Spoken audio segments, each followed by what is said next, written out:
Ya wis. Selamat malam. Assalamualaikum warahmatullahi wabarakatuh. Kembali lagi. Waalaikumsalam. Iya, kembali lagi di podcast dari Berbicara ya. Kali ini kita membahas tentang efek dampak dari corona terhadap distribusi sekolah-sekolah kedinasan ya. Nah, yang hadir di malam hari ini adalah salah satu orang yang bisa dikatakan ya, memiliki pengaruh besar lah di STAN ya untuk sekarang. Namanya adalah Glenn Yusuf Satria. Nah, kalau saya boleh bacakan CV-nya ini, dia dulu SMA 15 Surabaya, SMA Negeri 15 Surabaya. Terus kemudian dia masuk STAN dan prodinya adalah pembendaharaan negara. Kalau nggak salah dia sekarang adalah kapten tim basket ya di Pensiun pensiun. kan? Oh, sudah pensiun. Nah, tapi yang jelas dia adalah orang yang cukup populer juga. Kalau kalau teman-teman lihat Instagramnya di @glennyusuf itu, wah, ini adalah salah satu orang yang ya bisa dikatakan populer lah ya. Tipikal-tipikal anak basket mahasiswa pada umumnya. Ini alhamdulillah kita sudah bersama seorang Glenn Yusuf Satria. Selamat malam Glenn. Malam, halo pendengar dari Berbicara. Mantap, mantap, mantap, mantap, mantap. Sekarang Aku, tingkat berapa Glenn di STAN Glenn? sekarang saya tinggal 3. Ya ini tinggal 2 bulan lagi saya lulus. Tinggal 2 bulan lagi. Berarti Anda termasuk dari angkatan corona ya, Glenn ya? Ah iya, angkatan corona untuk yang kuliah. Betul, betul sekali. Iya, untuk yang lulus kuliahnya adalah angkatan corona ya. Mm-mm. Terus untuk wisudanya Stan sendiri bakalan gimana, Glenn? Online atau gimana? Ya, sekitar 2 hari yang lalu baru diumumkan Hah? dari melalui public hearing, Hah? untuk panitianya. Panitia Hah? akan diadakan secara online, namun Online? offline untuk beberapa perwakilan. Oh, gitu. Yang offline itu berarti hanya lulusan-lulusan terbaik ya, Glenn ya biasanya ya? Betul sekali. Nah, betul, mantap. Jadi yang lulusan terbaik offline, yang lulusan yang ya biasa-biasa aja itu online kan gitu ya. Di Ya, rumah. di rumah saja. Nah, seperti Glenn ini kelihatannya ya, Glenn ya. Nah, betul sekali, Bos. Ya, betul. Ya, apa ya, Glenn? Masuk STAN angkatan tahun berapa, Glenn ya? 2017, Pak. 2017. Ya, Hmm. Pak, 2021. Prodinya pembendaharaan negara, jurusannya tadi apa, Glenn? Jurusannya manajemen keuangan. Manajemen keuangan. Ya, itu sebenarnya kita bicara umum dulu aja ya, teman-teman ya, soal soal STAN sendiri ya. STAN ini kan salah satu sekolah kedinasan yang prestis ya. Tapi tetap kalah dengan Akmil dan Akpol. Karena kalau Akmil Akpol dia sekolah bisnis gitu kan. Nah, Waduh. STAN ini ya levelnya agak-agak di bawah sedikit lah. Ya, sorry buat teman-teman yang mungkin lulusan Akmil atau Akpol, ya cuma Aduh. kan kita semua sudah tahu gitu kan. Pak Nah, Dari ini dulu mau masuk Akpol loh. ya begitulah. Terus gimana? STAN itu secara umum dia terdiri dari apa aja sih kan? Ya, secara ini pendidikannya ya. Singkat Hmm, aja ya. Jadi kata aja. ini baru 2015 mereformasi pendidikannya mereka menjadi PKN Ah, STAN, Politeknik Keuangan Negara STAN. Jadi berbentuk politeknik. Nah, jadi ada 4 jurusan. Eh, ah, jurusan yang paling yang ada dari awal yaitu ah, akuntansi, yaitu akuntansi. akuntansi, Terus terus jurusan pajak, pajak. jurusan kepabeanan dan cukai, dan terakhir jurusan yang baru yaitu Hmm, jurusan manajemen keuangan. Manajemen keuangan ya Glenn ya. Mm-mm. Oke, Itu oke. ada beberapa prodi di dalamnya. Dijelasin Oh, nggak? ya ya perlu apa? Jadi Jelasin aja secara umum. akuntansi itu ada diploma 3 akuntansi sama Hmm, diploma 4 akuntansi. Nah, itu hmm, ada hmm. diploma 4 akuntansi ada yang reguler, ada yang alih program. Nah, alih program itu apa? Jadi D3 itu lulusan STAN D3 kalau Hmm? ada pembukaan pendaftaran untuk alih program bisa mendaftar melanjutkan studinya menjadi D4 di STAN juga. Oh, iya iya iya iya iya. Itu dari jurusan mana aja itu? Maksudnya dari keempat jurusan itu. Oh, hmm. Misalkan nanti lulusnya D4 akuntansi. D3 alih program juga sama. Karena kan ada yang D1. Nah, lanjut dulu ya. Iya Lanjut iya. itu pajak ya sama seperti namanya. D1 Ah, pajak, D3 pajak, sama ah, terakhir D3 penilai PBB penilai. Jadi hmm. PBB penilai itu ya yang ngukur-ngukur harga-harga perpajakan dari tanah dan Hmm, sebagainya. hmm, hmm. Nilai-nilai tanah dan sebagainya. Hmm. Nilai-nilai segalanya lah. yang dididik dalam lingkungan kementerian. Lanjut untuk jurusan kepabeanan dan cukai, diploma 1 kepabeanan dan cukai dan diploma 3 kepabeanan dan cukai. Terus yang terakhir manajemen keuangan, itu diploma 1 kebenaran negara, diploma 3 kebenaran negara, dan diploma 3 manajemen aset. Kalau dirimu ini diploma 3 kebenaran negara ya? Betul. Kebenaran negara, wis gendeng cur. Bayang norek kebenaran negara tuh. Ngitung duit negara itu APBN 2.000 triliun, 2.000 triliun. Kebenaran negara, waduh berarti tugasnya. Terus apa Glenn yang membuat dirimu ini kok bisa masuk STAN itu apa? Tergiur apa kamu? Yang jujur aja, Mas, saya mau jadi PNS, persetan sama kuliah gitu. Gak apa-apa jujur ini nanti dibiarkan pun kalau misalnya Bu Sri Mulyani dengar juga, halo Bu Sri Mulyani, tapi saya mengatakan kejujuran ya Bu ya. Jadi sebenarnya sejujurnya aku ini bukan dari keluarga yang cukup prestis. Maksudnya ketika aku lulus kuliah S1 aku belum tentu mendapatkan kerjaan yang pasti. Ya, oke. Karena aku punya mimpi yang cukup tinggi. Jadi aku perlu batu loncatan gitu. Nah, aku menganggap PKN STAN ini adalah kampus yang memiliki prestasi yang cukup tinggi untuk aku mendapatkan pekerjaan di usia muda. Langsung gitu maksudnya. Gila. Aku bisa, ketika aku mendaftarkan di sana dan ketika aku masuk, aku bisa memahami, ini jujur ya, negara ini kan sering banyak dikritik ya, kayak semua rakyat itu merasa negara ini kurang-kurang terus. Apa sih sebenarnya negara lakukan, terutama dalam hal keuangan. Jadi aku kurios di situ, maksudnya aku juga penasaran di situ, sekalian juga sebagai batu loncatanku nanti ketika aku mewujudkan mimpi-mimpiku yang lain. Gitu. Ini ya, ini kalau teman-teman dengar Glenn ini seperti Helmi Yahya nanti dia ini. Bikin acara TV ya ini. Exactly like that. Maksudnya, sejujurnya emang tujuan terakhir stop itu bukan PNS sejujurnya. Iya. Betul. Jadi memang, tapi sebenarnya kan banyak Glenn ya, orang-orang yang masuk STAN memang ya udah aku cuma pengen STAN aja gitu. Aku nggak pikiran untuk jadi abdi negara atau apapun ya. Yang penting aku STAN gitu kan. Banyak ya. Kalau yang penting untuk menjadi abdi negara itu kayaknya beriringan, tapi untuk STAN biasanya tuh alasan utama itu ini sorry ya, pertama dorongan orang tua, yang kedua memang untuk merubah nasib. Jadi memang sampai hari ini sekolah kedinasan itu masih gratis ya Glenn ya? Sampai hari ini gratis. Sampai hari ini gratis. Secara pendidikan ya.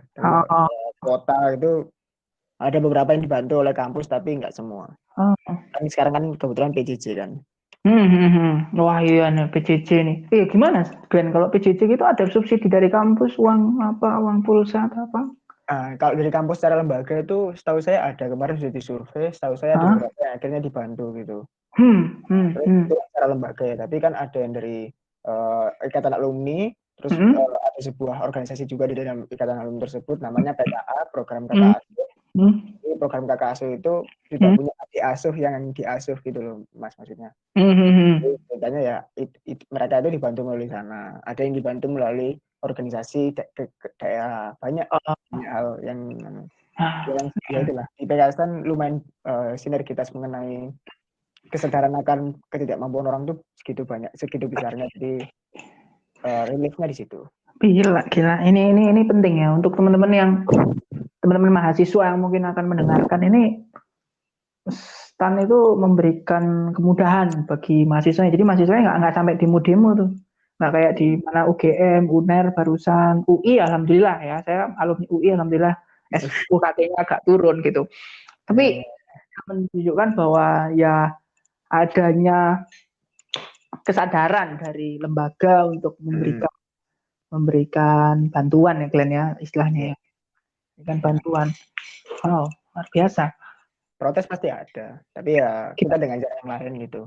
Karena kan juga seorang abdi negara juga, jadi ketika mahasiswa univ itu protes kan karena mereka memperjuangkan hak mereka, sedangkan kami kan memang dari awal sudah diberikan banyak hak gitu, sudah banyak privilege, jadi kita ya harus bersikap secara berbeda lah, sedikit berbeda daripada mahasiswa univ. Gitu. Benar. Titik dasarnya di situ. Oh iya Glenn, untuk input ya, input mahasiswa STAN sendiri di tahun ini seperti apa, Glenn? Gara-gara ada corona ini, katanya nggak ini. Lulusan maksudnya? Enggak, maksudnya yang anak-anak baru itu ada? Nggak ada ya? Ya, jadi untuk ini kebijakan Renstra itu kan rencana strategis gitu. Keluar kemarin itu jadi itu adalah sebuah rencana kan, dimana rencana strategis belum pasti, tapi itu ya pokok pembahasannya di situ. Secara Renstra dikatakan bahwasanya PKN STAN tidak akan menerima lulusan dari tahun 2020 sampai 2024. Wow. Tahun ini banyak hal yang menjadi faktor, ya salah satunya corona tersebut. Waduh. Ya, teman-teman yang mungkin teman-teman SMA ya yang dengerin podcast ini, ya udahlah, kalian cari di sekolah lain aja. Ya. Bintara polisi bisa. Banyak jalan. Ya, Bintara polisi bisa, Tamtama Angkatan Darat juga bisa. Ya nggak susah ya. Berarti selama 4 tahun ini, 4 tahun ke depan nih, apa istilahnya? Apa kan? Pembatasan PNS itu apa? Tadi untuk pembatasan PNS-nya dari Kementerian Keuangan sendiri, mereka menyebutnya minus growth. Jadi minus growth. Jadi pegawainya mereka dari tahun ke tahun menurun gitu, secara keseluruhan pegawai dari Kementerian Keuangan. Bukan menambah, bukan stabil, tapi diturunkan. Karena ya, menurut Bu Sri Mulyani sudah terlalu gendut. Iya. Dan memang instruksi dari Bapak Presiden sendiri kan menginginkan birokrasi yang ramping ya sebenarnya. Ramping untuk melakukan reformasi birokrasinya. Betul. Akselerasi birokrasi itu teman-teman. Itu menurut petunjuk dari Bapak Presiden itu harus membuat sebuah birokrasi yang ramping gitu, untuk mempermulus jalan aturan dan lain-lain. Iya. Nah, terus itu untuk yang input ya Glenn. Nah, dampaknya terhadap calon sarjana dari PKN STAN sendiri seperti apa, Glenn? Ya, mungkin koreksi ya. Calon diploma mungkin ya. Calon diploma ya. Oke, sorry. Kami kan politeknik. Jadi kan saya kan lulusan yang bakal lulus yang lebih dekat, yang paling dekat banget ya sama mata nanti. Ya, ini menurut Renstra juga itu bahwasanya ya karena Kementerian Keuangan menetapkan kebijakan minus growth, jadi ya Kementerian Keuangan tidak akan menerima lulusan dari STAN juga gitu. Jadi ya dari lulusan tersebut kami akan diharapkan untuk ditempatkan di kementerian lain, pemerintahan daerah, sama lembaga lain. Jadi ya untuk mendukung kementerian lain dan lembaga lain juga. Waduh. Ya ini ya, berat ya Glenn ya. Padau sekali itu. Berat ini. STAN itu ada prestisnya di Kementerian Keuangan tinggi ya Glenn ya. Nah, kayak gini otomatis berat ini. Terus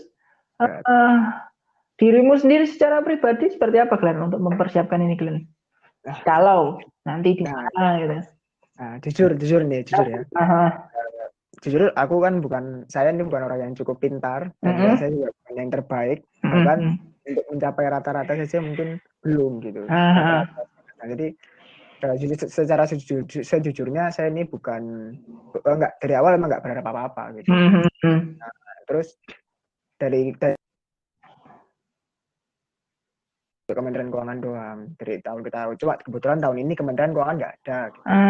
Dan jurusan saya ini dari awal ada yang lulusan masuk kementerian lain juga. Jadi saya sendiri udah mempersiapkan itu dari lama, dari saya masuk. Jadi persiapan itu mental sudah siap. Terus mengenai yang lain, kemarin ini jujur ya, lucu sih.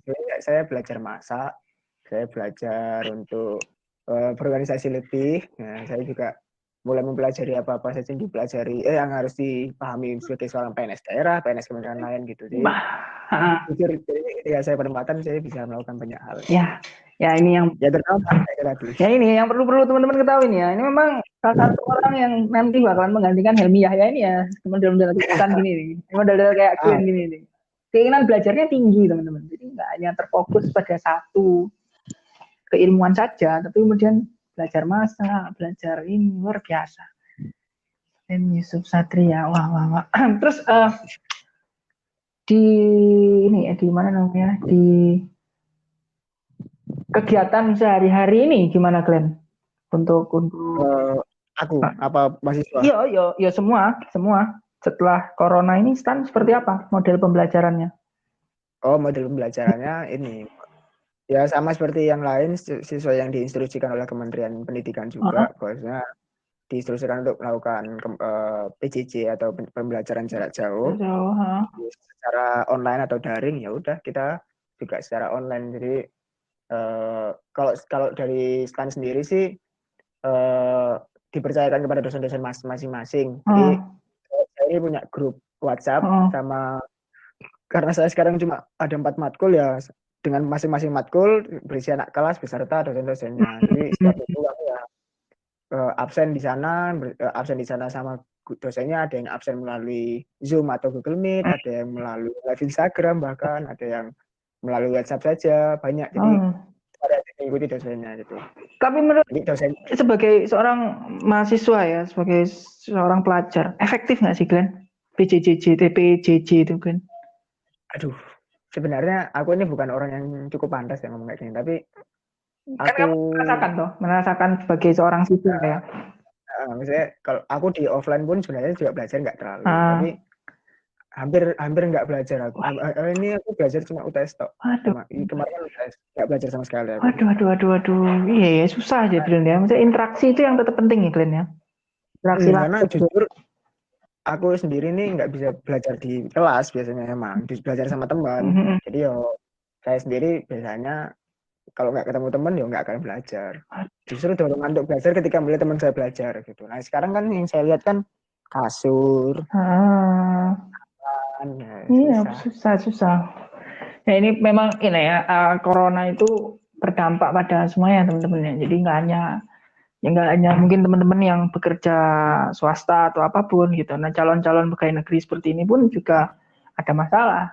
Kenapa? Karena ya bisa dikatakan ya keuangan negara sedang difokuskan untuk corona ya Glenn ya. Bahkan kan Sri Mulyani sendiri mengatakan untuk APBN itu difokuskan ke corona ya. Banyak shifting anggaran sekali. Shifting anggaran itu, kata kuncinya shifting anggaran. Yang sebenarnya apa ya Glenn ya? Tidak diketahui orang secara banyak tentang proses peralihan atau proses pembelajaran di STAN itu seperti apa Glenn? Orang tahunya cuma akuntansi tok, kayak pembendaharaan negara itu ya apa Glenn? Oh gitu. Sejujurnya kalau dibilang secara sistem ya, secara sistem itu sebenarnya jauh beda. Tapi kami intinya pakai kelas aja. Jadi kami kelas kayak SMA. Terus kami matkulnya dipilihin. Jadi kami nggak milih, nggak KRS-an. Biasanya kan KRS-an harus bayar UKT dulu. Kan kita nggak. Tuh, itu pembedaan dasar. Yang ketiga ya karena nggak bayar itu. Pembelajarannya sebenarnya kalau orang-orang lihat cuma akuntansi aja sebenarnya enggak, tapi hampir di setiap jurusan tuh ada pelajaran akuntansinya. Walaupun sekali atau 2 kali, walaupun untuk bea cukai ataupun penilai tetap ada akuntansinya, tapi cuma sekali 2 kali gitu. Tapi kalau dibilang penjurusan tuh penjurusan banget sebenarnya ya, sama kayak dalam fakultas manajemen bisnis, FEB, ekonomi bisnis. Fakultas ekonomi bisnis itu kan ada ekonomi Islam, ada ekonomi pembangunan, ya sama seperti itu. Dasarnya tetap ekonomi, tapi dipisah-pisah. Sama kayak kami juga akuntansi, tapi sebenarnya dasar kami sama-sama akuntansi, tapi ini untuk pembelajaran akuntansi, pembelajaran pajak, manajemen cukai. Dan kalau aku sendiri, sebenarnya fokusnya ke intinya pembelajaran tentang penyusunan APBN. Intinya sebenarnya inti dari inti penyusunan APBN, pelaksanaan APBN, pertanggungjawaban, pelaporan dan sebagainya. Itu. Dan dari situ ada yang jadi bendahara, ada yang jadi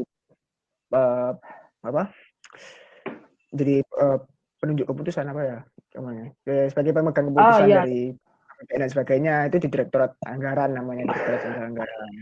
Kayak gitu. Jadi tentang keuangan negara lah secara makro gitu. Kalau akuntansi kan akuntansi. Kalau kami sebenarnya cukup prestis, tapi ya sebenarnya dari segi kerjaan nggak terlalu susah. Kalau dibilang orang ya, ini saya nggak ngerti karena nggak belum kerja, tapi kayaknya sebenarnya cukup begini-begini saja karena sudah ada sistemnya. Iya. Karena namanya luar biasa ya, Glenn. Pembendaharaan negara kan. Gila. Iya, makanya saya dulu daftar ini. Orang-orang karena namanya juga keren. Pembenaran negara. Nah, kalau akuntansi kan banyak kan. S1 akuntansi di FEB banyak kan. Iya, kalau di pembenaran negara cuma ada di sana aja. Pembenaran negara itu pajak juga ada, banyak juga. Pajak di UNER ada, di UGM ada, UI juga ada. Bea cukai sama pembendaharaan negara yang nggak ada di kampus-kampus lain kan, Nggak ada. Karena yang dipelajari benar-benar buat negara gitu. Jadi langsung jadi PNS. Jadi aku belajarnya langsung nanti aplikasi ini namanya ini, dipakainya buat ini gitu. Terus APBN itu apa namanya, siklus APBN itu kayak apa, penyusunan dulu menggunakan apa gitu. Makanya ada Renstra itu, makanya saya nggak ngerti kalau Renstra ini baru Renstra bukan Renjang gitu. Rencana strategi bukan rencana kerja kayak gitu. Jadi ada tahapan-tahapan setelahnya gitu. Iya. Ini yang perlu teman-teman ketahui ya. Jadi di STAN tuh belajar beneran mereka itu, guys. Jangan kamu kira lulus terus main zumba siang hari terus habis itu sandalan jepit, enggak, belajar beneran mereka ini. Tahu tapi ya pasti mungkin kayak gitu. Tergantung daerah mana. Lulusan winter masuk di Kemenkeu pusat gak bisa kamu main zumba siang-siang kalau mau jadi PNS. Ya, banyak hukumannya. Izinnya paling keras nih Kementerian Keuangan. Kementerian Keuangan main zumba, tapi kalau PNS daerah baru ya Glenn ya. Soalnya kan saya belum nggak masuk Kementerian Keuangan nih, Ini jangan dibahas terus dong. Betul. Mudah-mudahan lah ya, mudah-mudahan jadi orang yang kalian selalu prototipkan ke PNS ini. Ini orang hebat ini Glenn ini ngawur. Kalau dibilang PNS hebat nggak belum. Iya, tapi ini dia punya visi yang luar biasa. Nggak cuma kerja office hour aja, tapi dia punya apa beyond imagine itu loh. Itu yang penting tuh. Pribadi. Tapi ya nggak tahu nanti 10 tahun ke depan gimana ya kan Glenn ya. Karena kan kadang lingkungan itu mempengaruhi kan. Betul sekali makanya. Saya butuh orang-orang seperti Pak Dari. Idealis banget ini. Pak Dari ini dulu guru saya di suatu level teman-teman. Bila ada PKB Nurul Fikri itu sudah. Oh ya, Nurul Fikri. Itu loh kan, pendidikan itu salah satu bentuk pendidikan, terutama dampak pendidikan ya, kayak di STAN manapun itu sama, misalnya menurun semua gara-gara ini. Itulah. Itu terus ini juga satu pertanyaan juga yang kan tadi berkaitan dengan penempatan di luar instansi gitu ya. Itu terus gimana Glenn, kesiapan dari teman-teman sendiri ya secara umum yang kamu tahu seperti apa? Ya kalau dibilang orang-orang nggak rela, masih beberapa orang nggak rela. Ya pasti lah, karena apalagi ini jujur ya kan, kayak dari jurusan pajak sama jurusan bea cukai kan, mereka ini emang dari awal ngertinya sudah pasti Kementerian Keuangan. Oh gitu, ya. Bukan kayak aku yang sudah ada probabilitas, tapi mereka ini dari awal ya pasti masuk pajak atau masih masuk bea cukai. Kalau enggak ya masuk Ijen atau apa, jadi tetap lingkungan Kementerian Keuangan. Karena memang pekerjaan mereka spesifik itu kan. Iya. Kuliah mereka kan pembelajarannya kan spesifik itu, jadi udah pasti mau ditempatkan di sana. Nah kan sekarang ada wacana ya. Ya ada ya, ini wacana yang hampir pasti sih. Jadi sebenarnya sudah kayak omongan gitu ya, sebuah gitu ya. Dan ini kan sebuah kemustahilan yang sudah pasti tidak akan terjadi ketika tidak ada corona kan sebenarnya. Betul. Jadi mereka cukup kecewa sih, kecewanya cukup dalam. Apalagi kan aku sampai sekarang masih ngikutin sama mereka secara personal juga, beberapa teman-temanku yang jurusan-jurusan lain juga.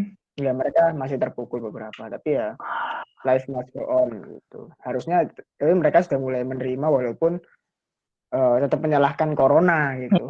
Beberapa. Ada yang benar-benar lilo ya. Sebelum adanya corona ini nggak ada kan wacana kayak gitu ya? Apa sudah? Kalau di up sih nggak ada, maksudnya di up ke publik nggak ada ya. Tapi saya nggak ngerti kalau ternyata sebenarnya sudah dibahas dari awal gitu. Gitu.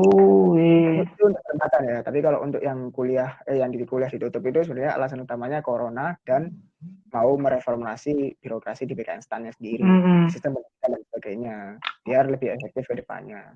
Itu kata Bu Sri Mulyani kemarin di pembukaan Disnatalis kalau nggak salah, di Disnatalis BK instan. Waduh, berat ya teman-teman. Ya memang ya pandemi yang menghadang bangsa kita ini, efeknya luar biasa. Sangat luar biasa. Sebuah institusi kelembagaan seperti STAN, ya, institusi pendidikan yang bisa dikatakan prestis itu juga kena dampaknya. Bahkan bagian dari mereka ya harus mau nggak mau harus dipindahkan di luar Kementerian Keuangan. Dan kita tahu sendiri Kementerian Keuangan itu adalah kementerian yang luar biasa ya, dari pendapatan PNS rata-rata itu dia yang paling tertinggi. Lingkungan kerja juga yang ya kata orang-orang lebih baik lah. Biasanya saling mendorong untuk tetap belajar gitu orang-orangnya. Lingkungan kerjanya pun juga nggak sembarangan, nggak orang-orang yang ecek-ecek itu, orang yang terpilih loh. Bayangin sejak ada ya Pak Dari ya. Apa? PNS ecek-ecek ya. Emang PNS ecek-ecek ada ya Pak Dari? Kenapa Glenn? PNS ecek-ecek emang ada ya Pak Dari? Loh, makanya ada reformasi birokrasi. Tujuannya itu di situ, reformasi birokrasi. Ini nih yang belum ketahui ya, kenapa kok kemudian di era sekarang ya ada upaya perampingan dan lain-lainnya, karena memang sejarah dari birokrasi kita itu adalah sebagai salah satu kekuatan politik di masa lalu gitu. Makanya mereka ketika di era sekarang, ketika perkembangan dunia ini itu menganggap bahwa yang birokrasi tidak lagi menjadi sebuah mesin politik atau pendukung rezim tertentu, maka harus ada perampingan gitu. Dimulai yang namanya reformasi birokrasi. Gitu loh Glenn. Sebenarnya orang-orang awam ya, orang awam tuh gitu. Jawaban yang bagus. Makanya orang-orang kita itu sebenarnya ya boleh. Sebenarnya kalau namanya birokrasi itu dia ramping, terus benar-benar orang yang terpilih selektif kayak Kementerian Keuangan ya, otomatis akan menghasilkan sumber daya manusia yang ya, bagus gitu kan. Harusnya seperti itu. Cuma kalau kasus kayak gini, waduh. Tapi aku harap ya Glenn ya, maksudnya mungkin ini juga buat teman-temannya Glenn, para mahasiswa STAN, salah satu hal yang juga perlu kalian cermati adalah kalian sebagai orang yang spesial terus ditempatkan ke luar instansi, ke lembaga Kementerian Keuangan, itu salah satu hal yang ya kalian punya misi untuk itu tadi, membawa lagi reformasi birokrasi itu. Betul, dari segi keuangan ya. Iya, apalagi dari segi keuangan. Semoga kita yang bisa melawan arus tersebut. Benar, apalagi yang namanya keuangan itu benar-benar vital, sensitif. Dan politisi-politisi itu ya memang dia bikin sebuah kebijakan, tapi mengotak-atik keuangan tuh nggak semua orang bisa. Ya Glenn ya, mungkin itu ya Glenn ya. Kalau positifnya ya Glenn ya. Nah, dan itu PR yang cukup berat sih. Itu. Karena kan tetap kembali kita minoritas di sana. Betul. Lulusan STAN-nya maksudnya. Iya benar.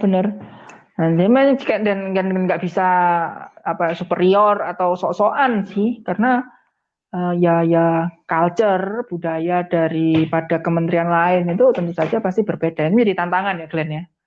Betul sekali. Iya. Bukan lebih buruk, berbeda.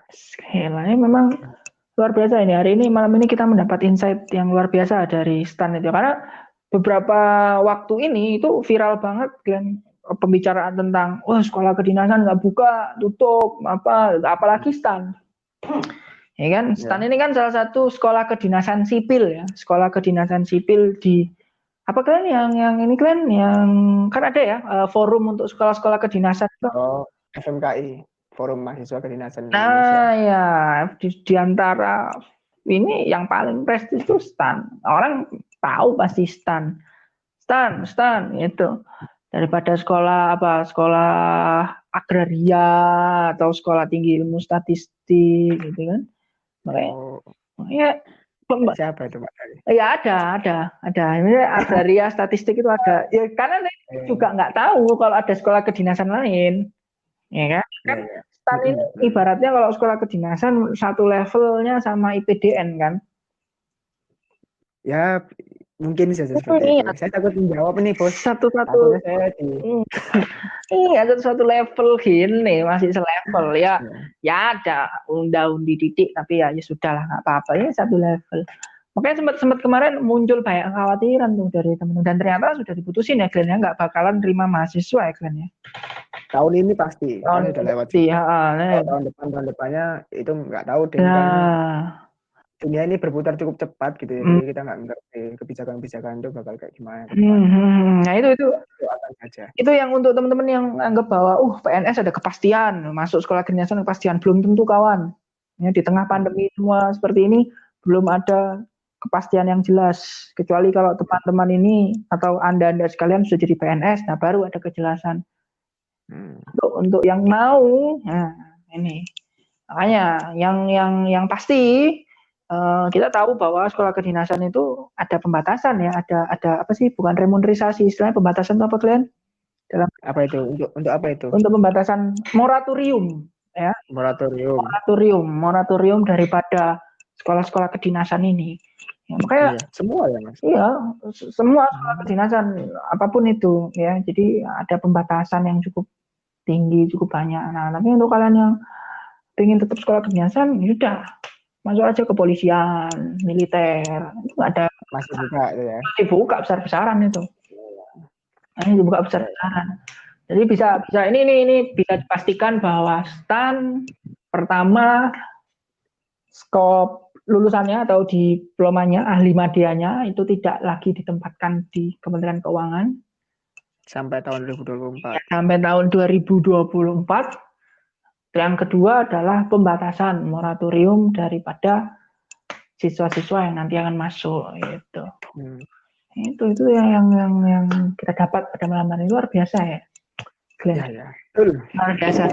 Oke, mungkin ada pesan Glenn dari kamu terakhir lah untuk teman-teman tentang ini siapa pasarnya siapa nih anak SMA? Iya, pertama kamu tak kasih pertanyaan, tak kasih tugas gini. Yang pertama adalah pesan untuk anak-anak SMA. Yang kedua adalah, nah ini nih memang ini ya pelajaran yang kamu dapat nih. Harapan kamu untuk reformasi birokrasi ke depan dalam bidang keuangan. Ini dua itu aja. Oke. Yang untuk mahasiswa SMA, mahasiswa SMA yang mau lulus tahun ini, lulus tahun depan. Aku cukup yakin teman-teman kalau misalnya di tahun ini teman-teman kepengen masuk STAN, sebenarnya banyak banget mas yang sedih kan. Jadi apalagi yang udah les-les kan. Jadi teman-teman tuh jangan kecewa gitu karena sebenarnya sembari teman-teman masuk STAN itu teman-teman juga belajar yang lain gitu. Mau masuk juga TPS bahasa Inggris itu bisa dipakai untuk tes-tes yang lain juga. Jadi jangan cukup sedih. Terus jangan kira STAN ini adalah salah satunya jalan sukses teman-teman gitu. Jadi banyak kok. Dulu juga aku nggak mengharap di STAN toh. Kan dulu aku les sama Pak Dari kan juga kita belajar sejarah ya Pak Dari. Sejarah, sosiologi dan sebagainya. Itu sampai sekarang aku masih suka belajar gitu. Jadi nggak ada yang sia-sia teman-teman. Jadi kalau teman-teman merasa ini sia-sia terus teman-teman down itu malah akan beneran jadi sia-sia. Jadi dipakai aja ilmunya untuk apapun itu bisa kok. Dan bukan berarti semua ilmu itu bisa dipakai untuk uang gitu. Sebenarnya uang itu hanyalah achievement yang lain gitu loh teman-teman. Jadi achievement yang banyak, value-value lain bisa teman-teman dapatkan. Contohnya lingkungan yang baik seperti saya kenal Pak Dari ini bukan dari uang, ya uang sih Pak Dari dapat duit sih. Jadi kan saya dapat ilmunya juga bukan untuk dapat uang gitu. Gitu. Masih banyak jalan-jalan lain bisa teman-teman jalankan, jangan pernah menyerah. Apalagi teman-teman merasa kalau di STAN satu-satunya jalan itu bukan teman-teman. Banyak jalan yang lain. Semangat. Aku mengharapkan aku ketemu dengan orang-orang yang mendengar nanti. Ternyata teman-teman ini adalah orang-orang yang lebih sukses daripada aku. Amin. Ya itu sih. Ya. Itu aja dari aku untuk anak-anak SMA. Anak SMA ini pasti labil banget kan. Jadi jangan menyerah gitu. Banyak teman-temanku yang dari tahun pertama mungkin gagal atau tahun pertama mungkin nggak masuk STAN dan kedepannya malah dia lebih bagus lagi gitu. Ya itu. Secara jangan percaya bahwa stan itu langsung sukses, teman-teman. Betul. Sama struggle di sini. Tuh, yang pertama itu ya, Mas ya. Ya, untuk cewek-cewek sama yang cantik follow IG saya. Ya, Glenn Yusuf Satria. Jangan ya, saya punya pacar. Jangan DM. Saya aja yang DM. Oke, yang kedua Glenn. Ya, yang kedua tadi untuk harapan mengenai reformasi birokrasi keuangan ya. Ini cukup berat sih sebenarnya pertanyaan. Saya jawab yang enteng-enteng aja ya. Harapan yang lain mungkin saya bisa meniru ucapan-ucapan dari bapak-bapak yang di TV sana. Jadi secara pribadi saya pengen sebenarnya PNS ini dapat kerjaan yang sepadan gitu. Maksudnya aku baik sepadan dengan apa yang dia punya, apa yang didapatkan gitu. Ini jujur saya, maksudnya jujur. Saya kan kemarin magang di kantor kebendaharaan kan. Saya bisa melihat gaji-gaji semua pegawai yang dinaungi oleh KPPN tersebut gitu kan. Ketika saya tahu kerjaan mereka hanya ini, hanya itu, dan saya melihat sendiri secara langsung bagaimana mereka bermalas-malasan, saya nggak tahu ini salah sistem atau salah orangnya gitu. Sebenarnya dari secara ikatan IQ atau indikator kerjaan itu ada. Gitu.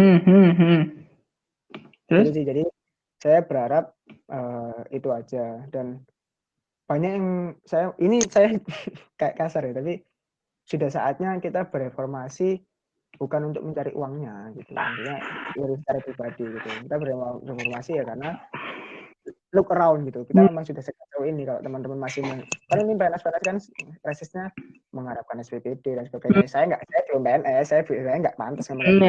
Betul. Ya itu aja sih. Dan saya untuk reformasi harapan saya lulusan STAN nanti yang ditempatkan di kementerian luar sana semuanya ataupun di lembaga luar ataupun di pemerintahan daerah semuanya bisa dapat act out dan membenarkan secara perlahan. Nggak mungkin langsung bisa, tapi secara perlahan. Mantap, luar biasa ya. Jadi yang mendengarkan podcast hari ini itu harus orang yang idealis, kawan. Ya. Kenapa? Karena tadi kata kunci yang penting dari Glenn adalah saya nggak butuh uang, tapi saya butuh kebahagiaan. Itu salah satu bentuk idealisme. Ya. Dan untuk yang nggak idealis, sudah tinggalkan aja podcast ini. Dan saya menganggap itu hal yang luar biasa, tapi ya kadang di sisi lain yang memang karena Glenn masih mahasiswa, emang idealisnya mahasiswa itu di situ ya. Membara-membaranya ya. Kalau kata Tan Malaka ya, idealisme adalah kemewahan yang dimiliki oleh pemuda atau mahasiswa gitu.